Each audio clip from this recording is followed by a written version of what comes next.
You felt it before you understood it. That quiet tension in your chest when you were around her. The way something didn't fully add up, even when everything looked normal on the surface. Conversations that seemed fine at first, but left you confused later. Moments where you questioned your own reactions, wondering if you were overthinking or just being too sensitive. But the feeling didn't go away. It stayed. Subtle, persistent, and hard to explain. And the more time you spent with her, the more you started to lose your sense of clarity. You tried to stay logical, you tried to stay calm, but something about the way she acted, without directly saying anything, kept pulling you into a state of doubt. Here's the truth that takes time to accept. You weren't the problem. What you were experiencing wasn't random confusion. It wasn't just chemistry or miscommunication. It was a pattern, a psychological dynamic where words were not the main tool being used. Because when you're dealing with a narcissistic woman, the most important signals are often the ones she never says out loud. You don't read her through what she tells you. You read her through what she avoids, what she implies, and how she makes you feel without directly taking responsibility for it. That's where the real understanding begins. It starts with the way attention works. At first, her attention feels strong, focused, almost intense in a quiet way. She listens closely, asks questions, and makes you feel seen. But if you pay attention, it's not steady. It comes in waves. One moment, she's fully engaged. The next, she's distant, distracted, or emotionally unavailable. There's no clear reason for the shift, nothing you can point to directly. And that inconsistency creates something very specific inside you.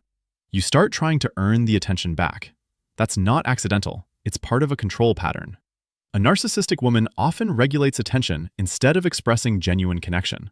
She gives just enough to pull you in, then withdraws slightly to create uncertainty. And that uncertainty keeps you focused on her. You begin adjusting yourself without realizing it, speaking more carefully, thinking more before you respond, watching her reactions closely. Not because she told you to, but because her behavior trained you to. And that's one of the first ways you read her without words. Not by what she says, but by how her presence quietly changes your behavior. Another pattern shows up in how she responds to your emotions. When you're calm and neutral, she seems comfortable. But when you express something real, confusion, frustration, or even vulnerability, her response shifts. She may go quiet. She may deflect. Or she may respond in a way that subtly turns the focus back onto you. Not directly blaming you, but making you question yourself.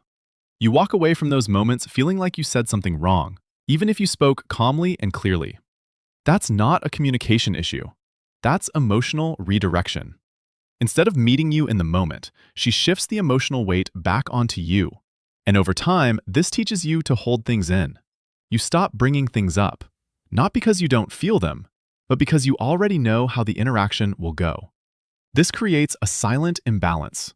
She expresses freely, but you become more restricted. She stays in control of the emotional tone, while you start managing your own reactions to keep the peace. And again, none of this is said directly. You feel it. You adapt to it. And slowly, you lose your natural way of expressing yourself. Another important signal is how she handles accountability. Pay attention to what happens when something goes wrong. Not just what she says, but how the situation feels afterward. A narcissistic woman rarely takes clear responsibility. Even if she acknowledges something, it's often followed by a subtle shift. The focus moves away from her actions and onto context, misunderstanding, or your reaction. You might hear explanations. You might hear partial admissions. But you don't feel resolution. Instead, you feel like the issue is still somehow yours to carry. That lingering feeling is the clue. Because accountability doesn't just sound a certain way. It creates a sense of closure. And when that closure is missing, when things feel unresolved even after the conversation ends, that tells you something important. It tells you the dynamic is not balanced. You're not being met on equal ground. You're being pulled into a cycle where clarity is always just out of reach. And that cycle keeps you engaged. Another way to read her without words is through how she reacts to your independence.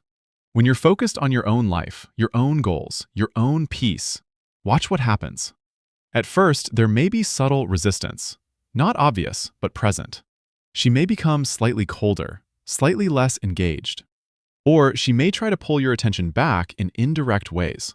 Not by asking directly, but by shifting her energy. Maybe she becomes more distant so you notice. Maybe she becomes more charming again, reintroducing the attention she had pulled away. The pattern isn't random, it's responsive. Your level of independence changes her behavior. And that tells you something very clear. The connection isn't based on mutual stability. It's based on control over attention and emotional positioning. When you move toward yourself, she adjusts to pull you back. And when you move too close, she creates space. That push and pull is one of the clearest signs you can read, even without a single direct statement. Then there's the way she handles your boundaries. Not the big ones, the small, quiet ones. When you say no, when you take space, when you don't respond immediately, when you choose not to engage in something. Pay attention to the shift. A narcissistic woman may not openly challenge your boundaries. Instead, she responds indirectly.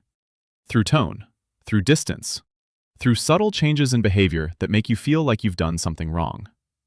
There's a quiet pressure to return to the previous dynamic.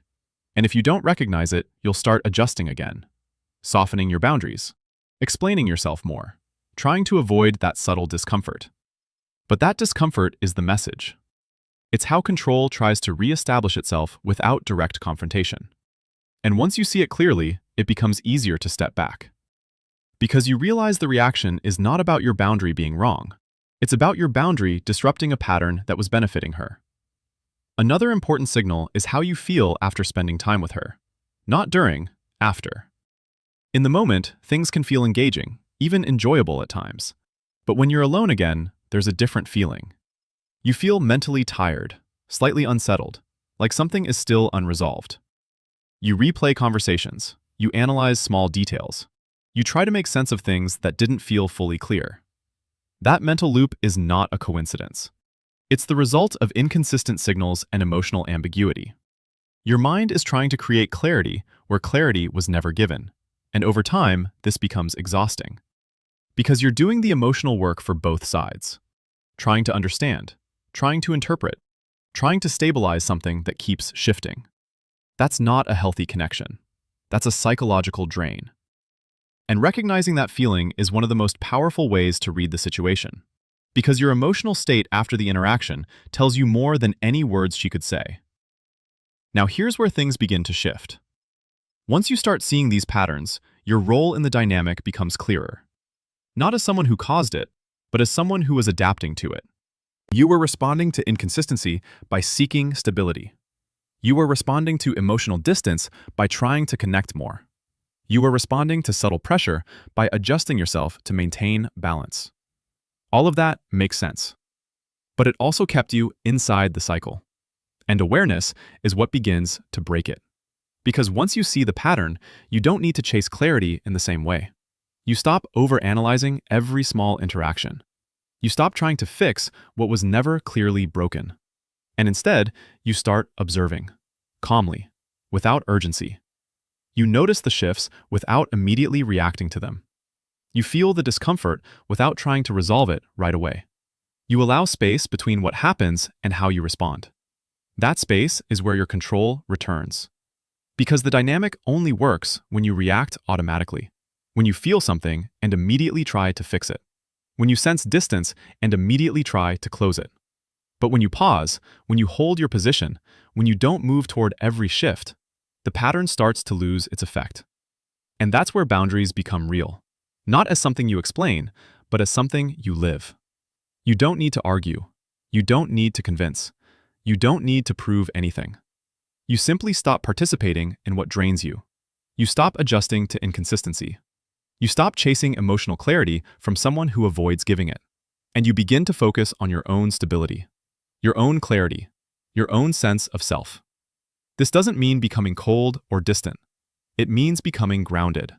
Responding when you choose to, engaging when it feels right, stepping back when something feels off, without over-explaining, without guilt, without needing her to understand or agree.